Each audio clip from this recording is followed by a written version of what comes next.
Hello សួស្តីហ្វនជាទីស្រឡាញ់របស់អាមីមណាទាំងអស់គ្នានៅក្នុងវីដេអូនេះអាមីនឹងមកសម្រាប់រឿងសាច់បងលោកស្រឡាញ់ខ្ញុំដែលជាភាគទី13ប្រសិនបើអ្នកទាំងអស់គ្នាភ្លេចសាច់រឿងអ្នកទាំងអស់គ្នាអាចចូលទស្សនាឡើងវិញបានដែរព្រោះថាវីដេអូរបស់អាមីបានបាត់ទៅណាទេបាត់តែអាមីអ្នកសម្ដែងតាអញ្ចឹងហើយកុំឲ្យខាត់ពេលយូរចូលមកតាមទស្សនាជាមួយនឹងការសម្រាប់រឿងរបស់អាមីមណាទាំងអស់គ្នាការវិភាគទី12អ្នកទាំងអស់គ្នាបានមើលរយៈថាមីណូគេបានប្រាប់សាច់បងថ្មីថាគេសុំពេលមួយថ្ងៃទៅនិយាយជាមួយសាសាកេហើយនៅថ្ងៃបន្ទាប់មីណូក៏បានរត់ដេញចាប់ថាស៊ូកូហើយនៅពេលថ្ងៃមីណូក៏ត្រូវមានកិច្ចប្រជុំជាមួយនឹងប្រធានក្រុមថ្មីនៅក្នុងការប្រជុំថ្ងៃនេះដែរក៏និយាយពីការស្វែងរករបស់ដែលបានអ្នកដែលនិយាយគឺជាសាច់បងហាននឹងឯងព្រោះថាគាត់មិនទាន់លីលែងពីដំណើរនៅឡើយទេម្យ៉ាងទៀតក៏គាត់ជាពេលវេលាបង្រៀនពួកគេពីរបៀបគ្រប់គ្រងប៉ុន្តែយើងក៏លែងទៅមើលប្រធានក្រុមថ្មីវិញក៏មិនបានចាប់អារម្មណ៍អ្វីទេក៏កំពុងតែចាប់អារម្មណ៍ជាមួយនឹងមីណូគេក៏ដឹងខ្លួនដែរចំណែកសាច់បងហានវិញក៏បានប្រាប់ឲ្យអ្នកគ្រប់គ្នាយកកំណត់ត្រាឲ្យគាត់មើលប្រធានក្រុមថ្មីគាត់លង្កែឲ្យគាត់យកមិនបើគាត់មិនបានកត់អីហ្នឹងបន្ទាប់ពីបញ្ចប់កិច្ចប្រជុំសាច់បងហេណូក៏បានសួរបើមានចម្ងល់អីអាចសួរពួកគាត់បានមីណូគេក៏បានឆ្លើយថាមិនអីទេចាំគេសួរគ្រូវិញសាច់បងហានក៏បានយកដៃតងអានក្បាលរបស់មីណូដែលបានសរសើរថាមីណូលើនឹងគេចេះក៏ដែរសាច់បងហេណូឃើញចឹងក៏បានប្រាប់កុំឲ្យសាច់បងហាននឹងលេខក្បាលរបស់មីណូអីមិត្តភ័ក្តិរបស់មីណូនិងប្រធានក្រុមក៏បាននាំគ្នាសើចមីណូកំពុងតែសើចសប្បាយសុកសាច់បងហេណូក៏បាននិយាយពីការឈប់សម្រាកដែលធ្វើឲ្យសាច់បងហានក៏ធ្លាក់ទឹកមុខមូលហេតុដែលទឹកមុខរបស់គាត់បែបហ្នឹងដោយសារតែពេលវេលារបស់គាត់សមមិនច្រើនប្រហែលទេ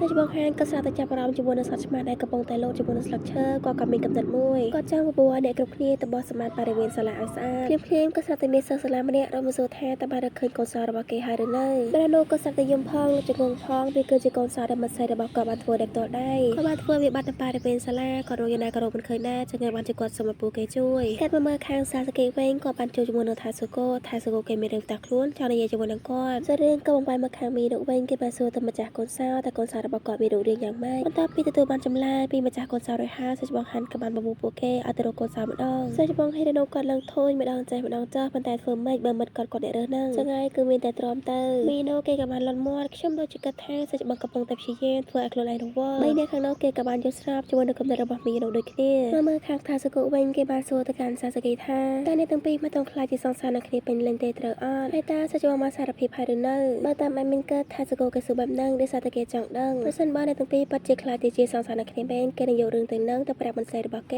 េបាននិយាយទៅថាទោះបីជាគេមិនដឹងថាមួយណាគឺជាថប់មួយណាគឺជាបទធម្មក៏ដោយចុះអ្វីដែលគេចង់បានគឺចង់ឃើញពួកគេនៅជាមួយគ្នាស្រឡាញ់គ្នាដោយសារតែមីណូហើយនិងសាសាកេធ្លាប់បានជួយគេចឹងហើយគេនឹងគ្រប់គ្រងទាំងពីរដល់ទីបំផុតសាសាកេបានលឺហើយក៏បានអរគុណពេលស្របពេលដែរមីណូក៏បានដើរមកដល់មុំឃើញអ្នកទាំងពីរកំពុងតែនិយាយគ្នាគេក៏បានសួរតែនិយាយពីអីសាសាកេគាត់តែឃើញមីណូភ្លាមគាត់ឆ្លងបាត់ថ្មីអរលេងថាស៊ូកូក៏បានតបថាដោយសារតែគេបានលឺថាសាច់បងសាសាកេប្រកែកណាត់ចឹងហើយបានជាគេចង់ឲ្យគាត់ជួយបង្រៀនសាសាកេក៏ឆ្ងល់ហើយបានជាថាស៊ូកូនេះក៏ហាក់មានណូសាសាកេក៏មិនបាននិយាយវិញច្រើនដែរដោយសារតែឃើញថាស៊ូកូនិយាយបែបហ្នឹងទៅហើយប៉ុន្តែសាសាកេនៅតែមានអារម្មណ៍ថាមិនស្រួលព្រោះពេលដែលថាស៊ូកូសួរគាត់ថាបានសារភាពប្រាប់មីណូហើយឬនៅតែសាសាកេមិនទៅមកប្រាប់ថាស៊ូកូនៅឡើយទេតាមពិតទៅក៏បានសារភាពស្រឡាញ់មីណូតាំងពីយូរមកហើយប្រហែលជាមីណូមិនទៅប្រាប់ថាស៊ូកូនៅឡើយទេចឹងហើយបានជាគេមិនដឹងហើយឥឡូវនេះក៏មានអារម្មណ៍ថាក៏កំពុងតែកុហកមីណូនៅពេលដែលមីណូសួរថាពួកគេកំពុងតែធ្វើអីប៉ុន្តែថាស៊ូកូបានជាប្រាប់ថាកំពុងតែសុំឲ្យគាត់ជួយបរិញ្ញាគណិតវិទ្យាមីណូក៏បានទៅលេងជាមួយនឹងសត្វឆ្មាសាសាកេក៏បានបបួលមីណូទៅផ្ទះជាមួយនឹងគ្នាមីណូក៏បានតបថាគេរវល់ហើយគេទៅរករបស់ដែលបាត់ត្រឡប់មកវិញមីណូក៏ថានតែពយល់សាសាកេឡើងក្បោះក្បាយថារបស់ដែលគេកំពុងតែស្វែងរកវាមានរូបគោ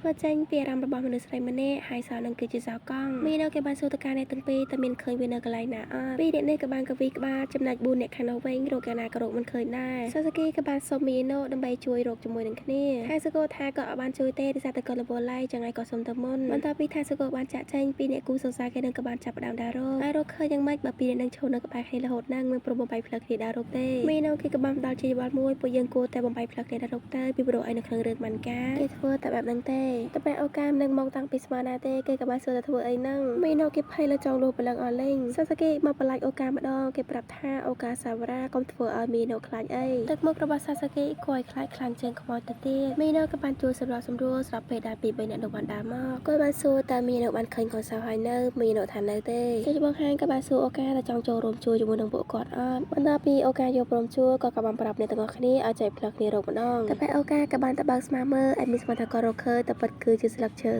សោកក៏សាតែមានស្មាជាច្រើនបានរត់មកលេងជាមួយនឹងកបោតរបស់ឱកាសដោយសារតែកបោតរបស់គាត់មានបតងមួយបតងដែលគាត់ពាក់គឺជាបតងក្តឹងដែលឆ្មាចូលចិត្តលេងឱកាសក៏បានប្រាប់ទៅកាន់ឆ្មាថាកុំដើរពីក្រោយគាត់អីគាត់អាចនឹងជន់គេហើយធ្វើឲ្យគេមានរបួសមីណូក៏សាតែគាត់ចេញថាឱកាសគឺដូចជា Cinderella ដែលអាចនិយាយជាមួយនឹងសត្វគ្រប់ប្រភេទបានឱកាសក៏បានប្រាប់អ្នកគ្រប់គ្នាចែកផ្លឹកគ្នាដើម្បីដើររកពីព្រោះថាឃើញនៅតែម្ដុំនឹងទេមីណូគេក៏បាន មានកំណត់មួយគេចង់បបួលអ្នកគ្រប់គ្នាទៅរកកន្លែងគ្រូម្ដងក្រោយរងរកឃើញតែបែរឱកាសបានចូលរួមជួយជាមួយនឹងអ្នកគ្រប់គ្នាទៅទេដោយសារតែគាត់រវល់ចំណែកអ្នកនៅសាលវិញក៏បានដាក់ដំណងទៅកន្លែងរបស់គ្រូយើងក៏សិតតែបានឃើញតួអង្គម្នាក់ដែលមានបងប្រាប់ឲ្យអ្នកទាំងអស់គ្នាចាំតែអ្នកទាំងអស់គ្នាបានចាំអត់ដោយសារតែពេលនោះគាត់ចេញតិចពេកចឹងហើយមានតែគាត់ឈ្មោះគាត់ទេប៉ុន្តែលើអត់មានស្គាល់ឡៃគាត់មានឈ្មោះថាកាគីគឺជាមិត្តរួមបន្ទប់របស់សិស្សបងហេរ៉ាណូដែលមីណូនិងសាសាគីគេបាននិយាយថាពួកគេទីពីរនេះគឺសមជាសង្សារនឹងគ្នាពេលដែលអ្នកទាំង4បានដាក់ចូលបរិវេណសាលាកាគីក៏បានអូសសិស្សបងហេរ៉ាណូចាញ់មីណូគេក៏ឆ្ងល់តែបាត់សិស្សបងហេរ៉ាណូទៅណាសាសាគីក៏បានកលេចមើលទៅក្រុមបាល់ទាត់ឃើញថាបាត់កាគីក៏បានយល់តែម្ដងក៏បានប្រាប់មីណូថាសិស្សបងហេរ៉ាណូប្រហែលជារវល់ឡៃកុំរំខានគាត់អីបើសិស្សបងហានវិញគាត់មកលោជាមួយនឹងថាស៊ីរ៉ូលេងថាស៊ីរ៉ូវិញគេឡើងលុះព្រលឹងហើយបានជាមិត្តភ័ក្តិរបស់សាសាគីម្នាក់ប៉ាន់បញ្ញាអារម្មណ៍ខ្លាំងម្ល៉េះសិស្សបងហានក៏បានសួរថាស៊ីរ៉ូតើគេបានត្រៀមខ្លួនសម្រាប់ធ្វើជាមេក្រុមថ្មីហើយឬនៅព្រោះនៅពេលដែលគាត់បញ្ចប់ការសិក្សាគាត់នឹងទៅដំណើរជាមេក្រុមថ្មីឲ្យទៅកាន់ថាស៊ីរ៉ូគេក៏បានសួរហើយតែពេលណាសិស្សបងចូលនិវត្តន៍សិស្សបងហានថាតើតែថាស៊ីរ៉ូយកព្រមធ្វើជាអ្នកស្នាមណៃឲ្យគាត់ទៅគាត់អាចទៅបានថាស៊ីរ៉ូគ្រាន់តែនិយាយបែបនេះគេក៏ទទួលស្គាល់ភ្លាមដែលធ្វើឲ្យសិស្សបងហានគាត់សើចកាត់មកខាងសិស្សបងហេរ៉ាណូវិញក៏កភ័យមិនស្ទើរដែរព្រោះថាសកកាគីសាប់តែអូគាត់ចាញ់គាត់បានស្ដីឲ្យទៅកាន់កាគីហើយថាតែដាក់កាគីមកកញ្ញោថែមទៀតនៅក្រៅក៏មកចេះតែទាញគាត់ព្រៀបដាស់អីគាត់បានសួរកាគីហេតុអីបានជាកាគីគេចេញមកកាគីថាគេចង់ញ៉ាំទឹកប៉ុន្តែគេស្រាប់តែឃើញគាត់ដែលធ្វើឲ្យគេមិនអាចទប់អារម្មណ៍បានសិស្សបងហេរ៉ាណូក៏បានសួរអញ្ចឹងតែឯងគឺជាឆ្កែដែលឃើញបានត្រូវអត់កាគីគេក៏សួរវិញថាចុះបងមិនចាំបានកោឆ្កែដែលគួរឲ្យស្រឡាញ់ដូចខ្ញុំទេអហេរ៉ាណូក៏ស្រាប់តែឆ្លើយថាអត់កាគីគ្រាន់តែលើទៅអត់ភ្លាមគេក៏បានអន់ចិត្តហើយបានជាហេរ៉ាណូមិនចាំបានកោឆ្កែដែលគួរឲ្យស្រឡាញ់ដូចជាគេអញ្ចឹងសិស្សបងហេរ៉ាណូក៏បាននឹងឯក្បាលកាគីប្រាប់ឲ្យកាគីចូលទៅកន្លែងរបស់គេវិញទៅកាគីវិញគេមិនចង់ទៅទេគេចង់នៅជាមួយនឹងសិស្សបងហេរ៉ាណូយ៉ាងទៀតពេលវេលារបស់គេនៅសល់ច្រើនចឹងហើយគេមានពេលនៅជាមួយនឹងគាត់កាគីក៏បានទៅបើកទឹកដើម្បីញ៉ាំបន្ទាប់មកគេក៏បានសួរទៅកាន់ហេរ៉ាណូតែចង់ញ៉ាំដែរអត់សិស្សបងហេរ៉ាណូក៏មិនបានគិតច្រើននេះដែរក៏បានយកដបពីដៃរបស់កាគីយកមកញ៉ាំមើលតាមបែបមានគិតតាមអត្ថន័យនៃការញ៉ាំទឹកដបជាមួយនឹងគ្នាដូចជាការខៅគ្នាអញ្ចឹងសូម្បីតែកាគីក៏គេភ្ញាក់ផ្អើលដែរភ្លាមស្រាប់តែមានសត្វឆ្មាមួយលោតទុំលើក្បាលរបស់កាគីសិស្សបងហេរ៉ាណូក៏បានចាប់អារម្មណ៍ឃើញសត្វឆ្មាកំពុងតែខាំកូនសោមួយម្ចាស់សោក៏បានស្រែកប្រាប់ពីចម្ងាយជួយចាប់ឆ្មាផងឆ្មាលួចកូនសោរបស់គេសត្វឆ្មាក៏បានរត់ចេញពីក្បាលកាគីទៅទំលើក្បាលរបស់សាសាគីដែលទៅដើរមកមីណូវិញគេក៏រៀងភាំងដែរព្រោះអីសុកក៏ស្រាប់តែមានសត្វឆ្មាលួចទំលើក្បាលរបស់សាសាគីមីណូគេបានយកសោចេញពីឆ្មាហើយគេបានស្ដីឲ្យទៅកាន់សត្វឆ្មាក៏ស្រាប់តែខឹងហើយចង់ខាំមីណូម្ចាស់សោបានដើរមកក៏បានអរគុណទៅកាន់អ្នកគ្រប់គ្នាដែលបានជួយចាប់ឆ្មាឲ្យគាត់សិស្សបងហានដែលនៅកន្លែងនឹងដែរនឹងក៏ស្រាប់តែមានកំណត់ថ្មីគាត់បានលឿនអ្នកគ្រប់គ្នាហើយប្រាប់ថាគាត់ទៅកន្លែងអាកំបាំងរបស់គាត់សត្វឆ្មាក៏បានរត់តាមសិស្សបងហានពីខាងក្រោយបន្ទាប់ពីសិស្សបងហានចេញទៅផុតសាសាគីក៏បានចាប់អារម្មណ៍ឃើញសិស្សបងហេរ៉ាណូនិងកាគីមានអាការៈចម្លែកគាត់បានបបួលមីណូឲ្យទៅថ្នាក់ពេទ្យដើម្បីទឹកពេលឲ្យកាគីនិងហេរ៉ាណូបាននិយាយគ្នាឃើញអត់កាលពីលើកមុនសិស្សបងហេរ៉ាណូជួយសាសាគីឥឡូវនេះសាសាគីជួយសិស្សបងហេរ៉ាណូវិញម្ដងបន្ទាប់ពីពីរនោះចេញទៅផុតសិស្សបងហេរ៉ាណូក៏បានដេញឲ្យកាគីទៅកន្លែងរបស់គេវិញទៅប៉ុន្តែកាគីគេមិនព្រមទេកាគីនៅតែទទួលចង់នៅជាមួយនឹងគាត់បន្តិចទៀតសិស្សបងហេរ៉ាណូថាមិនអីទេឲ្យនៅបន្តិចទៀតបានបន្ទាប់មកក៏បានប្រាប់ថាពេលវេលារបស់ឯងអស់ហើយចាប់ទៅកាគីគេសុំពេលបន្តិចសិស្សបងហេរ៉ាណូពិតជាឲ្យគេបន្តិចពិតមែនកាគីវិញគេឡើងខឹងប៉ុន្តែគេមិនដឹងធ្វើម៉េចទេមើលខាមីណូនិងសាសាគីវិញអ្នកទាំងពីរកំពុងតែដើរកាត់អនុស្សាវរីយ៍របស់ពួកគេទម្រាំតែពួកគេអាចស្រឡាញ់គ្នាបានពីឆ្លងកាត់ពេលវេលាពិតជាច្រើនហើយនៅឧបសគ្គក៏កាន់តែច្រើនមីណូក៏ស្រាប់តែឈប់ដើរសាសាគីឃើញបែបនេះគាត់ក៏បាននិយាយឡើងថាគាត់ចង់ប្រាប់រឿងមួយទៅកាន់គេគាត់មិនចង់កុហកគេទេតាមពិតទៅគាត់មិនបានបង្រៀនគណិតវិទ្យាដល់ថាសុគទេមីណូក៏បានឆ្លើយថាគេដឹងតាប៉ុន្តែគេឆ្ងល់ហេតុអីមិនថាសុគ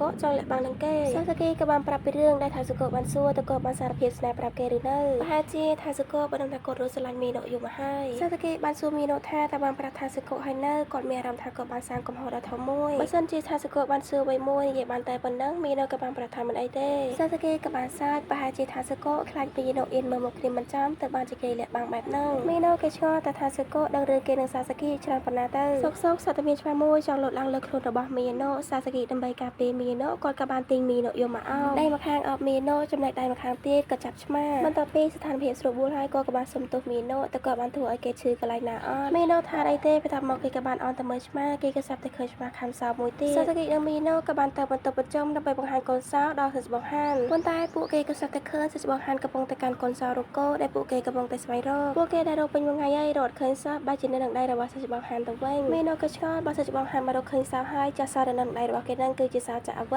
ីសិស្សបងហានក៏បានសួរទៅកាន់អ្នកទាំងពីរទៅរកសោនឹងឃើញនៅណាមីណូថាគេរកឃើញនៅក្នុងមាត់ឆ្មាសិស្សបងហានក៏បានសើចបន្ទាប់មកក៏បានប្រាប់រឿងមួយឲ្យអ្នកទាំងអស់គ្នាដឹងកាលពីព្រៃនាងមានប្រធានក្រុមម្នាក់តែងតែចិញ្ចឹមសត្វឆ្មាដែលគ្មានទីលំនៅគ្នារបស់មីណូក៏បាននិយាយថាចឹងតើបានជាគេឃើញចាន់ដាក់ចំណីឆ្មានៅតាមផ្លូវសិស្សបងហេណូក៏បានសួរថាចឹងទៅណាបន្តពេលដាក់ចំណីឆ្មាបន្តពីសិស្សបងអាកំបាំងសិស្សបងហានបានប្រាប់ថាសិស្សបងអាកំបាំងបានរៀបចំកន្លែងមួយដែលអាកំបាំងសម្រាប់សត្វឆ្មាដែលអនាថាអ្នក អ្នកនិពន្ធក៏បានបង្ហាញយើងឃើញពីមុខបរិអាកំបាំងដឹងត្រឹមថាសេចក្ដីបង្ហាញតែងតែជួយគាត់មើលសត្វឆ្មាបន្ទាប់ពីនីតិរឿងចប់ទឹកមុខរបស់សេចក្ដីបង្ហាញក៏បានប្រែក្លាយទៅជាគួរឲ្យខ្លាចមួយរំពេចគាត់បានសួរអ្នកទាំងអស់គ្នាថាមិនដែរតែគួរអស់សំណាញ់អត់ហើយតើចង់ចូលរួមជាមួយនឹងគាត់អត់ដើម្បីជួយចិញ្ចឹមសត្វឆ្មាអ្នកគ្រប់គ្នាក៏បានយល់ព្រមជួយគាត់ទាំងសប្បាយចិត្តសេចក្ដីបង្ហាញក៏បានសួរចោលនៅក្នុងឡាននឹងមានអីគេសេចក្ដីបង្ហាញថានេះគឺជារបស់ដែលបានបាត់ហើយគាត់បានរកឃើញបន្ទាប់មកក៏បានចាក់ឲ្យអ្នកទាំងអស់គ្នាមើលរបស់ដែលបានបាត់300ឆ្នាំមុនក៏គាត់បានរកឃើញដែរសេចក្ដីបង្ហាញក៏បានរៀបចំការវិភាគឲ្យអ្នកទាំងអស់គ្នាមានតែការចិញ្ចឹមឆ្មានិងយករបស់ទៅឲ្យម្ចាស់គេវិញដោយសារតែឃើញសេចក្ដីបង្ហាញរញ៉េរញ៉ៃនិងអត់ប្រយោជន៍ពេកមីណូក៏បានប្រាប់ថាសេចក្ដីបងគួរតែត្រៀមខ្លួនសម្រាប់ការប្រឡងផ